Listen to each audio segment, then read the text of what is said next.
Today is Saturday, June 7th, and today we're pouring into a national trend. Alcohol sales are dropping. Of course, alcohol is still big business, with plenty of people enjoying a drink and plenty of companies relying on those purchases. But in recent years, sales have dipped across the board. Wine sales alone fell about 6% last year from the year before, according to industry data group SipSource. And the Wine Institute found Americans' total wine consumption in 2023 was at its lowest in over a decade. Sales of beer and spirits are also down. Young people have a lot to do with it, but Gen Z is not the only group drinking less. So what's really driving this change? And what does it mean for our culture, our social lives, and the future of the alcohol industry? Later, journalist and Going Dry founder Hilary shares why she stopped drinking, what she gained in the process, and the rise of non-alcoholic options that feel far from boring.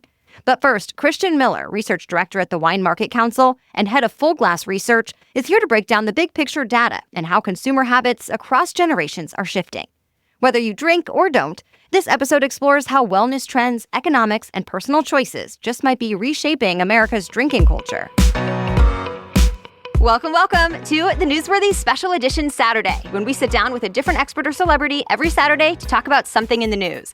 Don't forget to tune in every Monday through Friday for our regular episodes, when we provide all the day's news in just 10 minutes. It's fast, fair, fun, and on the go. I'm Erica Mandy. It's time for today's Special Edition Saturday. You ready? Let's do this.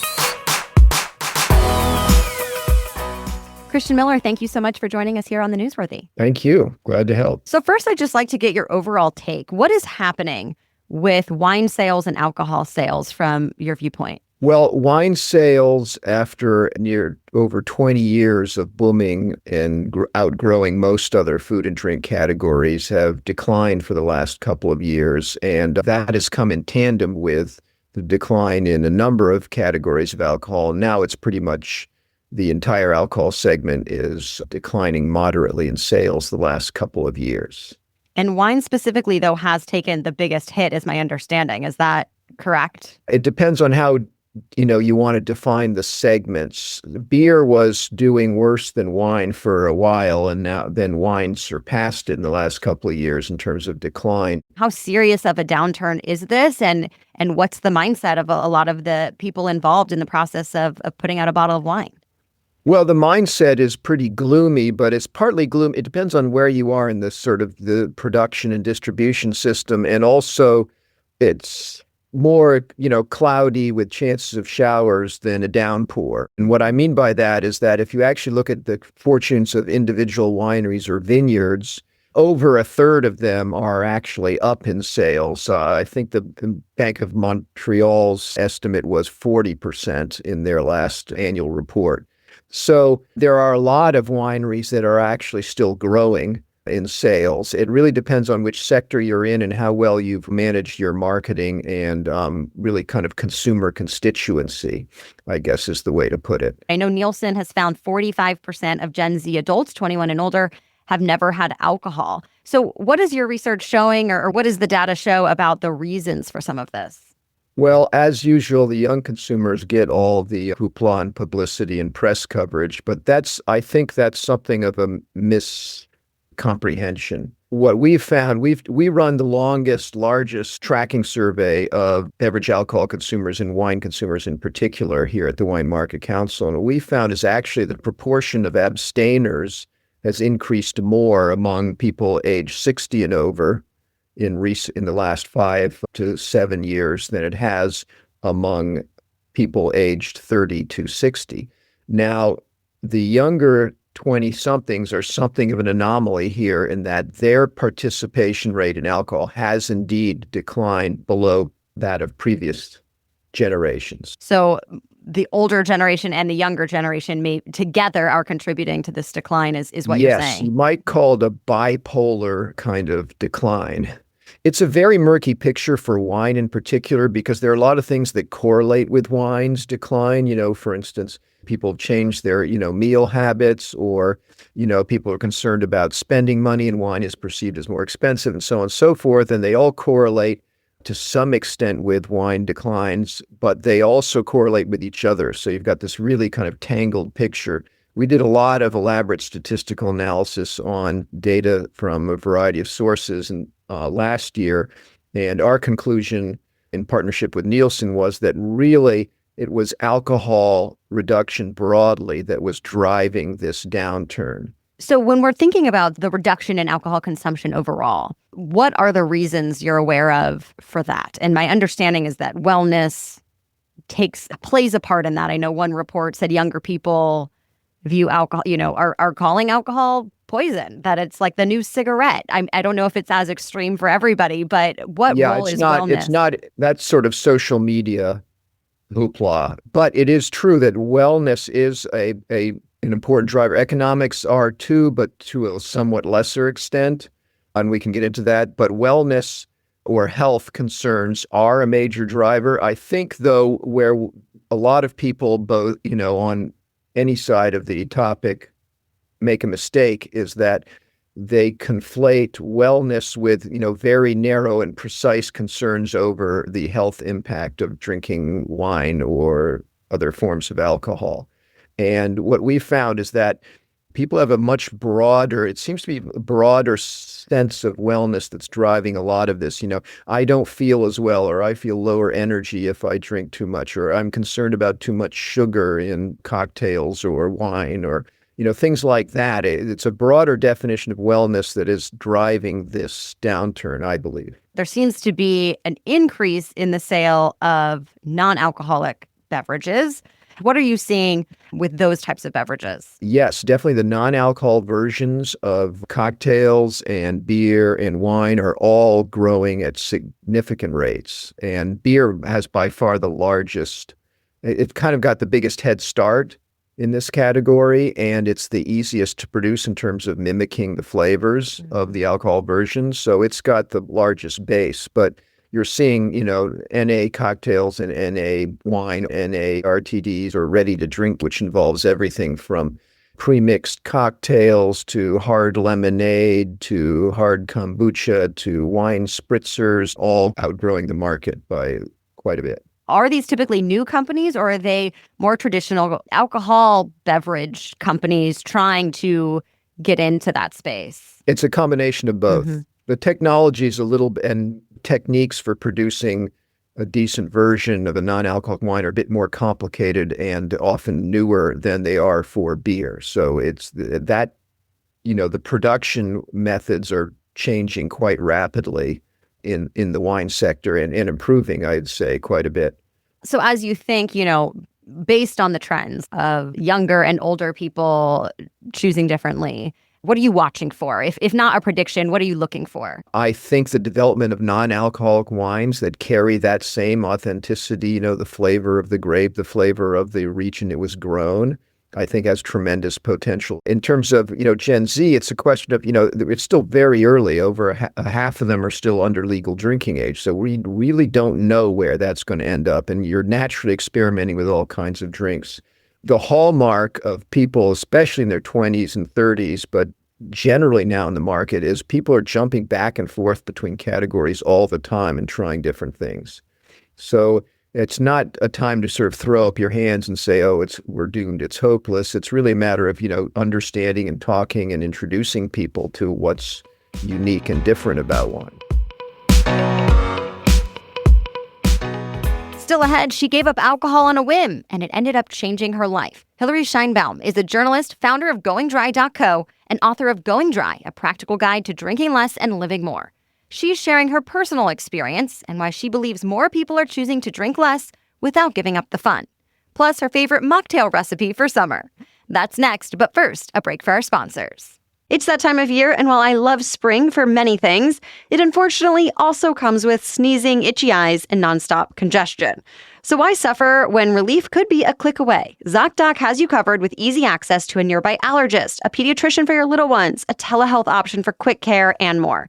ZocDoc is a free app and website where you can search and compare high-quality in-network doctors and click to instantly book an appointment. We're talking about booking in-network appointments with more than 100,000 doctors across every specialty, from mental health to dental health, primary care to urgent care, and more. You can filter for doctors who take your insurance, are located nearby, are a good fit for any medical need you may have, and are highly rated by verified patients. I love using it as a simple search engine for doctors that will work for me, whether I want to find a new one or check out more reviews from real patients. Once you find the right doctor, you can see their actual appointment openings, choose a time slot that works, and click to instantly book a visit. Stop putting off those doctor's appointments and go to ZocDoc.com/newsworthy to find and instantly book a top-rated doctor today. That's ZocDoc.com/newsworthy. ZocDoc.com/newsworthy. The Newsworthy is also brought to you by Quince. Father's Day can be a tricky one to find a good gift, and I want to show my husband some appreciation for being a dad to our little one. He's got great taste, but never actually wants anything. He's low-key about it, but I still want to get him something that feels like him. That's why I'm shopping at Quince this year. Everything is elevated, effortless, and exactly his vibe. Like European linen beach shorts or comfortable pants that can work for everything. And I love that everything from Quince is priced 50 to 80% less than what you'd find at similar brands. By working directly with top artisans and cutting out the middlemen, Quince gives you luxury pieces without the crazy markups. And Quince only works with factories that use safe, ethical, and responsible manufacturing practices and premium fabrics and finishes. For the dads who deserve better than basic, Quince has you covered. Go to quince.com/newsworthy for free shipping on your order and 365-day returns. That's QUINCE.com/newsworthy to get free shipping and 365-day returns. Quince.com/newsworthy. Now to my conversation with Hilary Scheinbaum. Hilary Scheinbaum, thank you so much for joining us here on the Newsworthy. Thank you so much for having me. So I'd love to hear first, what inspired you to try giving up alcohol for just a month at first, right? And then how did that initial kind of dry challenge change your perspective or your overall lifestyle? I was actually working as a red carpet reporter back in the day, and this was around 2016. And during the day, I was a freelance reporter, and I would write about food and beverage and health and fitness, but a lot of my content and coverage was about alcohol, so wine, beer, and spirits. That year, on New Year's Eve, I spontaneously made a bet with a guy friend. The bet was to see who could do a dry January. In the end, I won the bet, and he lost, and I won a really expensive dinner at a fancy restaurant in New York City, and he paid for it. But it really became so much more than just a silly bet and a free dinner. To understand your body under the influence of alcohol is not just a night or a day or a weekend of drinking. It's really to peel back for more than 10 plus days and really feel the positive effects of being alcohol-free. One of the biggest changes that I noticed was my sleep. I thought I was just like a very anxious, bad sleeper, and I was sleeping like 4 to 5 hours a night, which is very unhealthy. But I really did think it was because of how busy my schedule was and how much pressure I was putting on myself. And as it turns out, alcohol was really having a negative effect on the hours I was sleeping. And to be clear, you didn't feel like you had a problem where you were turning into an alcoholic. No, I was going out every night, but I wasn't necessarily drinking. And even when I was drinking, it might have been 1 glass of wine or 2 cocktails, that sort of thing. I was not getting drunk. I was not hungover, every day or every other day or even every weekend. And yet it still had that impact. Exactly. What's one misconception about life without alcohol or less alcohol that you'd love to debunk? Oh my gosh. I think the biggest misconception is that life without alcohol or less alcohol is boring. And I'm here to say that I think that my life has just improved so much more, and not just on a physical level or a mental level. I think that there were bucket list items that I wanted to accomplish in my life that I would not have been able to do under the influence of alcohol or my former lifestyle. One of those things being that I've always said, I want to run a marathon. And so I did that in 2023. I ran the New York City Marathon. And had I been dehydrated, had I been hungover, had I, had plans to go out, I would not have been able to train in the way that I did. You don't need to run a marathon if you give up alcohol, but my point is that you can show up and be more present and more high energy, and you will have time to do the things that you want to do because you're not spending those precious moments and hours feeling hungover. Along the same lines, you founded goingdry.co to curate non-alcoholic events and cocktail menus, or mocktail menus, I should say. What was your goal in creating that? And for people who aren't so sure, what's the vibe like at a booze-free event or party? Oh my gosh, it's so much fun. So I created it to basically bring people together who want to have fun experiences, want to socialize, want to make friends and be among other cool, normal people, but just without the influence of alcohol. So some events might involve going to a bathhouse or doing a workout at Barry's Boot Camp, and then it's followed by a non-alcoholic happy hour. It was just really important for me to bring non-alcoholic options to bars and restaurants and hotel menus so that when people are gathering in these places, they can feel included if they're not drinking, or if they want to take a night off, or even if they want to switch from their alcoholic beverage to a non-alcoholic beverage so that they can rehydrate without changing their palate. Yeah, and I mean, to that point, even if you're someone who's not seeking this out, my guess is that a lot of people have noticed the increased availability of non-alcoholic drinks. I know I've seen them on just regular menus at a lot more places than I ever have before. It seems that there are, craft non-alcoholic beers, mocktail options, zero-proof drinks, at least a few available almost everywhere. So what have you noticed with that? And what do you think is fueling this shift? And ultimately, is it here to stay? Oh, 1,000,000%. And I don't just think it's big cities. In Jackson Hole, Wyoming, the Four Seasons has non-alcoholic beverages on their menus. At the JW Marriott in Marco Island, I would say maybe not every single one of their bars, but most of their 17 bars have non-alcoholic options. I really think that it's a trend that now it's a trend, but it's becoming so mainstream and normalized. And I think that's great. It's even gotten into the world of dating. I know you've done a TEDx talk on dry dating. So explain for us your view on the impact on going dry when it comes to dating and relationships. So I am now married very happily. But I do speak about, my time as a single woman, especially in New York. Nobody drives in Manhattan.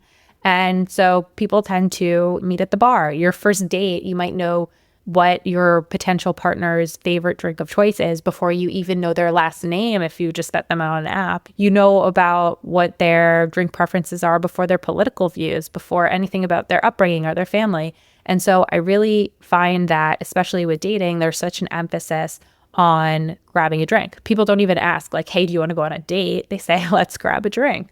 And I think that although that can be very helpful when you're first meeting someone and getting to know them and feeling comfortable, it also can be not maybe the best way to learn somebody and get to know them. If someone's intrigued, what small step do you think is a good start for someone who is curious or wants to try a temporary dry spell?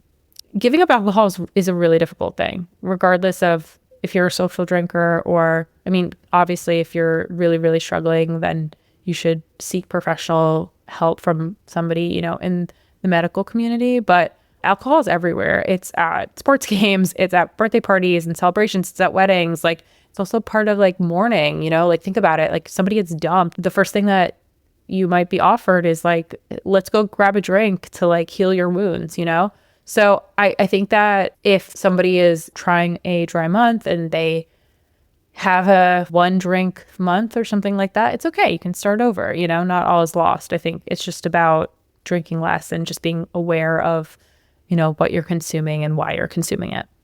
All right. So can you offer one of your favorite recipes for a summer mocktail?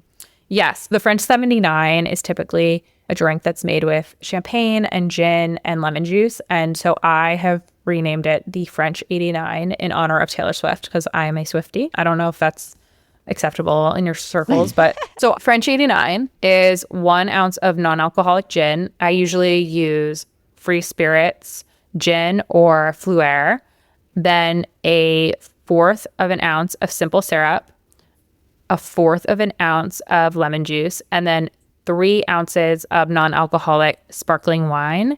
You want to chill that in advance. And the sparkling wine of my choice is typically Gießen or Mianetto. Mianetto is a non-alcoholic sparkling wine from Italy.